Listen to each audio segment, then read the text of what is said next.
Hello दोस्तों, NSC book stall में आपका स्वागत है। ब्रेन जब 21 साल के थे तब वो एक लेबर थे और कंस्ट्रक्शन साइट पर काम करते थे। वो रोज सुबह 5 बजे उठकर 8 बजे तक अपने वर्क पर जाते थे, वो भी 3 बसों को बदलने के बाद, और शाम को 7 बजे से पहले घर नहीं आते थे। ऐसा लगातार हर रोज करने से वो बिल्कुल थक और परेशान हो चुके थे। इतना सब काम करने के बाद भी वो एक छोटे से अपार्टमेंट में रहते थे जिसमें उनके पास टीवी, रेडियो और कार कुछ भी नहीं था। उनके पास कोई सेविंग्स भी नहीं थी। एक दिन वो अपने घर पर बैठकर सोच रहे थे कि क्या यही है मेरी लाइफ, जहाँ पूरा दिन काम करने के बाद भी मेरे पास सिर्फ बेसिक चीजों के पैसे ही रहते हैं। मैं हाई स्कूल भी पास आउट नहीं हूँ, मेरे पास कोई स्किल्स भी नहीं है, लेकिन मैं लाइफ टाइम ऐसी जॉब नहीं कर सकता। ब्रेन ने अपनी लाइफ को बदलने का डिसीजन लिया, क्योंकि ये हमारी रेस्पॉन्सिबिलिटी होती है अपनी लाइफ को चेंज करने की। उस दिन से ब्रेन अपनी लाइफ को लेकर रेस्पॉन्सिबल हो गए। उन्होंने एक्सक्यूज देना बिल्कुल ही बंद कर दिया। उन्होंने अपने अंदर एक हैबिट को भी डेवलप करने का सोचा, और वो थी बुक रीडिंग। बुक रीडिंग की हेल्प से उन्होंने नई स्किल्स और चीजों को सीखा, और उसी की वजह से वो बाद में सेल्स और मैनेजमेंट में टॉप तक गए और शानदार स्पीकर बने। उन्होंने 80 से भी ज्यादा बुक्स लिखी, जिनमें से कई बुक्स टॉप सेलिंग बुक्स भी है, और एक शानदार लाइफ जी रहे हैं। ब्रेन बोलते हैं कि 80% पॉपुलेशन अपनी लाइफ की कभी भी रेस्पॉन्सिबिलिटी नहीं लेती, वो हमेशा दूसरों को ही ब्लेम करते रहती है। इस दुनिया में 80% लोग समडे एल्स वाली जगह पर रहते हैं। इन लोगों के ड्रीम्स तो होते हैं, लेकिन जब उनसे पूछे कि अपने ड्रीम्स के लिए वो आज क्या कर रहे हैं, तो वो यही कहते हैं कि समडे एल्स, यानी कि किसी और दिन, मतलब कि सिर्फ एक्सक्यूज और एक्सक्यूज। और हाँ, खास बात तो यह है कि हम सभी समडे एल्स वाले लोगों के साथ ही रहते हैं, जो हमेशा ही एक्सक्यूज देते रहते हैं। अब आप सच में बताएं कि क्या आपका एक्सक्यूज वैलिड है? हम कई ऐसे लोगों को भी देखते हैं जो गरीबी में जन्म लेते हैं, लेकिन आज वो अमीर है, क्योंकि वो एक्सक्यूज नहीं, एक्शन पर बिलीव करते थे। कई लोग टाइम की कमी होने के बावजूद भी जिम जाकर एक्सरसाइज करते हैं, क्योंकि वो एक्सक्यूज में बिलीव नहीं करते। ब्रेन कहते हैं कि हमें समडे एल्स वाली जगह से तुरंत ही निकलना चाहिए, क्योंकि हमें अपनी रेस्पॉन्सिबिलिटी खुद ही लेनी होगी।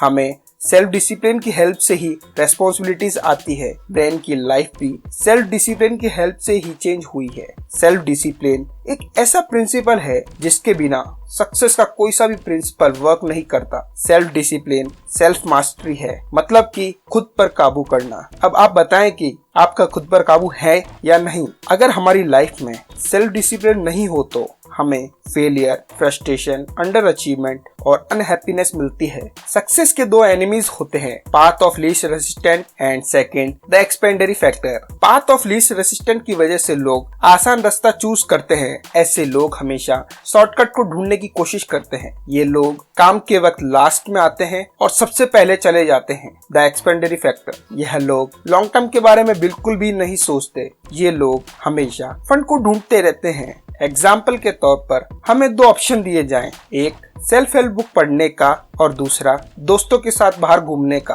तो मेजोरिटी ऑफ पीपल दोस्तों के साथ बाहर घूमना ही चूज करेंगे। उन्हें पता है कि ये सेल्फ हेल्प बुक्स हमारे लिए इम्पोर्टेंट है, लेकिन फिर भी वो दोस्तों के साथ घूमना ही पसंद करेंगे। सक्सेसफुल प्रिंसिपल हमेशा लॉन्ग टर्म के रिजल्ट पर फोकस करते हैं, उनका खुद पर कंट्रोल होता है। सक्सेस सेल्फ डिसिप्लिन की वजह से ही पॉसिबल है। ब्रेन बताते हैं कि हम लाइफ के हर एस्पेक्ट में सेल्फ डिसिप्लिन को यूज कर सकते हैं। ब्रेन ने 21 तरीके बताए हैं जहां हम सेल्फ डिसिप्लिन को यूज कर सकते हैं। Self discipline and success. Pareto principle बताता है कि हमारी सोसाइटी में 20% लोग 80% पैसा कमाते हैं और अमीरी को जीते हैं। हमारा गोल सबसे पहले हमारी फील्ड के 20% लोगों में आने का होना चाहिए। हमें हर रोज अपनी स्किल्स पर वर्क करना चाहिए। अगर हम बार बार वही करते हैं जो सक्सेसफुल लोग करते हैं, तो हमें सक्सेस पाने से कोई भी नहीं रोक सकता। ब्रेन कहते हैं कि सक्सेस का एक सेकंड मोस्ट इम्पोर्टेंट प्रिंसिपल होता है, लर्न फ्रॉम द एक्सपर्ट। हमें अपनी फील्ड के एक्सपर्ट और टॉप लोगों से सीखना चाहिए। एग्जाम्पल के तौर पर ब्रेन बताते हैं कि कुछ साल पहले मुझे एक डेंटिस्ट मिला जो साउथ वेस्टर्न यूएस का फेमस डेंटिस्ट था। उन्होंने बताया कि वो हमेशा सेमिनार और सेशन अटेंड करता है, और जहां पूरे वर्ल्ड के डेंटिस्ट से बात सुनता है और नई टेक्नोलॉजी के बारे में समझता है। एक बार वो जापान गया और वहां से एक नई टेक्नोलॉजी के बारे में सीखा और यूएस में आकर प्रैक्टिस किया, और आज वो उसी की वजह से इतना बड़ा एक्सपर्ट बन चुका है और उसका नाम टॉप डेंटिस्ट में से आता है। Self discipline and responsibilities. Brain कहते हैं कि हमारी अनसक्सेसफुल होने का सबसे बड़ा रीजन है कि हम रेस्पॉन्सिबिलिटी नहीं लेते। हम हमेशा दूसरों को ब्लेम करते रहते हैं क्योंकि ब्लेम करना बहुत ही ईजी होता है। यह हमारा एक नेगेटिव एटीट्यूड है। हम दूसरों को ब्लेम करते हैं, उस वजह से हम जल्दी से गुस्सा भी हो जाते हैं। हमें हमेशा कैसी भी सिचुएशन हो यही बोलना चाहिए कि आई एम रेस्पॉन्सिबल, मतलब कि सिर्फ मैं ही जिम्मेदार हूँ। इससे आपके माइंड पर आपका कंट्रोल बना रहता है और आप सॉल्यूशंस पर ज्यादा फोकस करते हो। Self discipline and goals. आप हमेशा आपके गोल्स को लेकर सीरियस हैं? अगर हाँ, तो आपके गोल्स आपके पास लिखे हुए होने चाहिए। आपका पूरा प्लान लिखा हुआ होना चाहिए कि आप किस तरीके से उसे अचीव करेंगे। अगर आप अपने गोल्स को नहीं लिख रहे हैं तो ये वैसा ही है जैसा कि एक शिप समुद्र में चल तो रही है, वो भी बिना किसी डायरेक्शन के, पता नहीं कोई किनारा मिल जाए। अगर आप गोल्स नहीं लिख रहे हैं तब मैं कंफर्म के साथ कह सकता हूँ कि यह आपकी सिर्फ विश या होप होगी,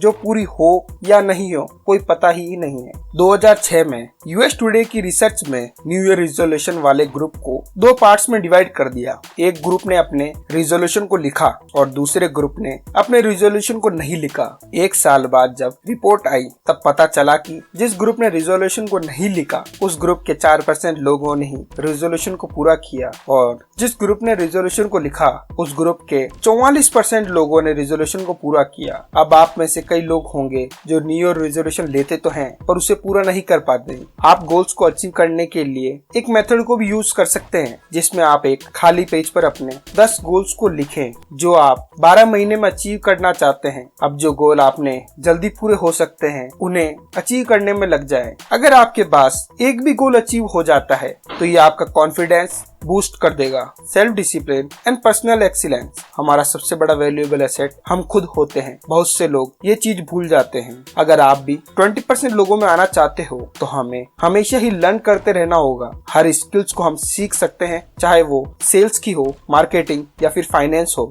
याद रखना कि to earn more you must learn more. Self discipline and work. हमें हमारे करियर में सक्सेसफुल होने के लिए 2 मेजर क्वालिटीज हेल्प करती है। First, ability to set priority and work on high value tasks. Second, the discipline to get the job done quickly and well. कभी भी अपने काम को डिले मत करो क्योंकि उससे आपका काम और भी ज्यादा बढ़ जाता है। आप एक हैबिट बना लो कि जो भी आपको सैलरी मिलती है उससे ज्यादा काम करने की। आप और लोगों के मुकाबले जल्दी अपनी कंपनी के टॉप 20% लोगों में शामिल हो सकते हो। आप वर्क प्लेस पर थोड़ा सा जल्दी आए और थोड़ा सा ज्यादा हार्डवर्क करें और थोड़ा सा ज्यादा रुकें। ये फॉर्मूला आपको अपने कोवर्कर से ज्यादा आगे तक ले जा सकता है। इस बुक में मैंने आपको 5 वेज बताए हैं जहां आप सेल्फ डिसिप्लिन को यूज कर सकते हैं। इसके अलावा भी 16 और तरीके हैं जहां पर आप सेल्फ डिसिप्लिन को यूज कर सकते हैं। आप मुझे कमेंट करके भी बता सकते हैं कि आपको अगली समरी किस बुक की चाहिए। अगर आपने अभी तक चैनल को सब्सक्राइब नहीं किया है तो चैनल को सब्सक्राइब करें, बेल आइकन को दबाएं,